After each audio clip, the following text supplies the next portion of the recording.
to introduce the next speaker, David. And in 3 weeks, we will be holding the international speech contest and then speech evaluation contest. And with so many new members in our club, David thought this would be a great opportunity to explain a little bit about the Toastmasters contest and in particularly about the speech evaluation contest. David had completed lots of competed many times and had made it all the way to the district contest and he earned the third place. Today he will share what knowledge he earned from that experience and in the hope that all of you could benefit and improve your evaluation and judging. And maybe one of you could even find yourself on the podium at the district conference in May. Okay, so his title is How to Win a Speech Evaluation Contest. David.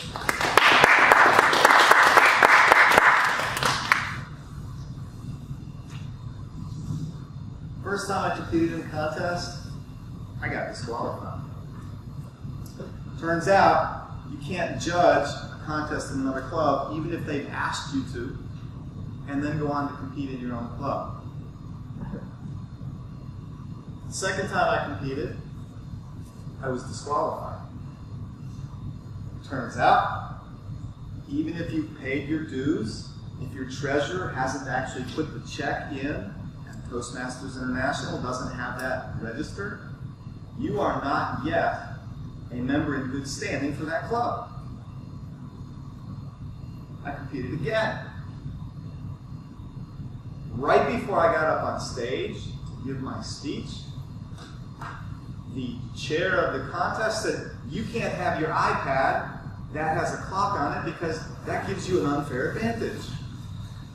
Threw me all off. I ended up going over time.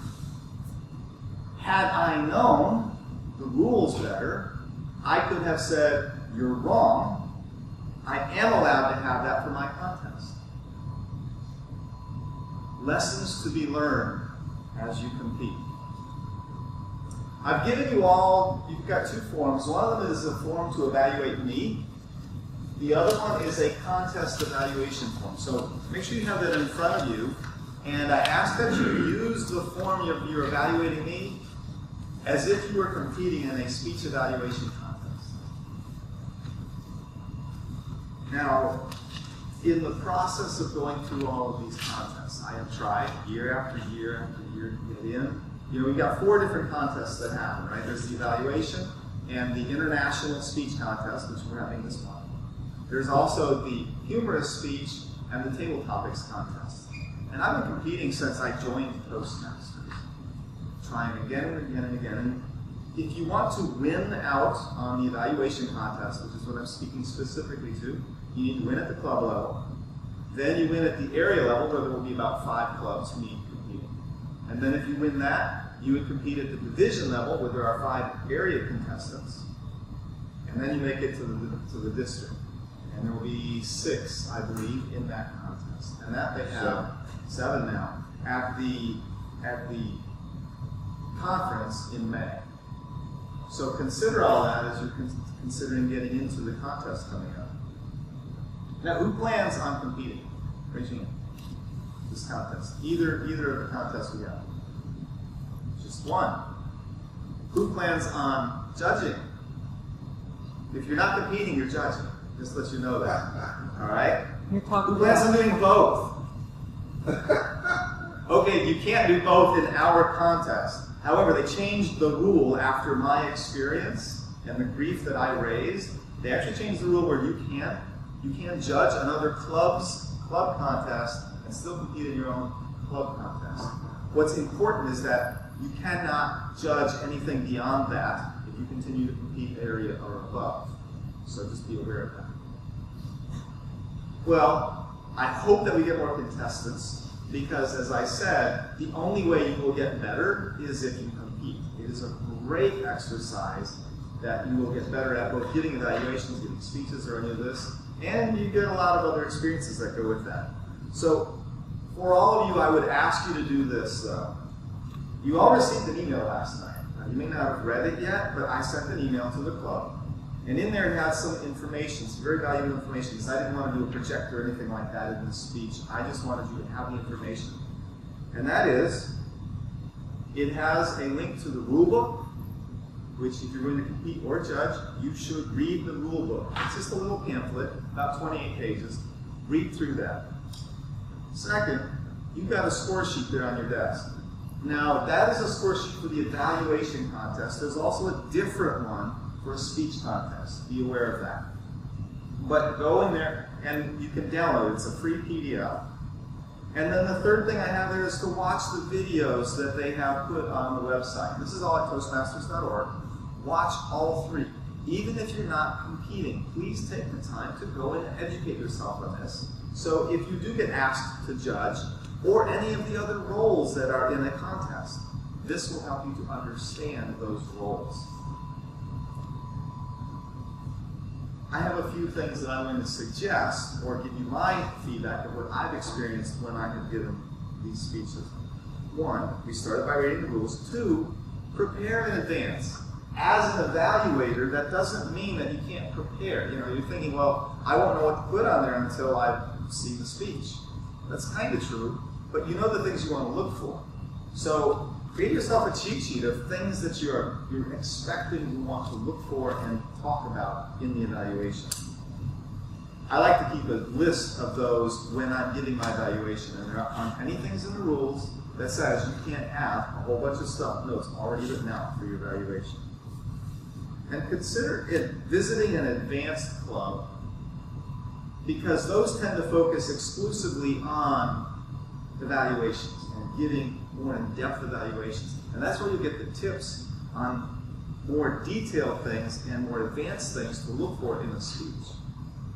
Also, that's an opportunity for you to get better at your speeches.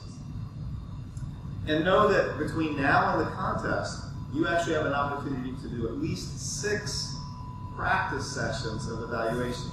2 today, and we have 2 more meetings worth of speeches that you can evaluate. Why does that matter? You should be evaluating every single speech you see. To get better at it, every single speech you see, evaluate it as if you are going to give an evaluation. You're going to have to stand up here and give that. If you do that, you will get better. I promise. Now I want you to look at the score sheet there and tell me what you see is missing from that score sheet. Anybody have just a quick, raise your hand if there's one thing you might see that's missing from that. I'm going to help you. It doesn't have anything that talks about using speaker notes. It doesn't have anything that talks about things like your body language, your vocal variety. None of those matter in an evaluation. It is not a speech in the same way a speech contest is. So don't feel like you can't come up here with notes. I always have notes when I'm giving my evaluations in a contest. Some of the things that I have found, my experience in doing these, that make it a winning evaluation. First one is, don't thank the speaker. That's what applause is for. You might compliment them on what they did well, but remember, it's not a thank fest. That's not the purpose. They're up there because you're up there because you are trying to help them get better. Which leads to the next point. Evaluate the speaker, not the speech. Now, do you know the difference? The point is that you're trying to help that speaker be a better speaker no matter what speech they give. So don't talk about the details per se of that speech, though you can use those to exemplify the points that you want them to improve on. But it's the speaker that needs to get better, not the speech. Don't talk in generalities about improvements. Give very specific points that they should be concerned with. Very specific. As opposed to telling them, use the whole stage. You might explain more detail about, well, you did this, and then that. Give more detail to that feedback you're giving. It should be something they can use in the very next speech they give. Make it clear that it is your opinion. So you wouldn't say, well, this is what you did well. Here are some things that you could do to improve your speech. No. These are things that you think would help their speech, or things you would like to see. Right? Not, this is what you did right or wrong. In an evaluation contest, unlike a typical evaluation you're getting in the club, you want to give not just things that are fundamental. So in a typical evaluation, you would say, use more vocal variety or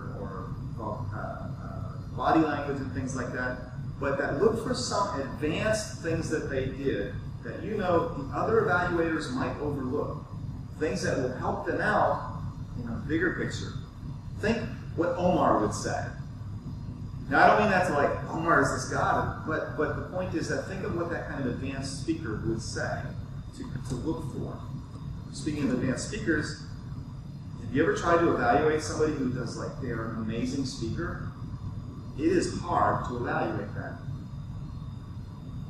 But if you can't think of things that they can do to improve that they did wrong, think of things that they did right, that they could do more of, or that they could improve that even better, taking it to whatever the next level is, if that means that they would be on stage or in a movie, right? That's what you're looking for. So that's a trick to how to get past that speaker who's really good.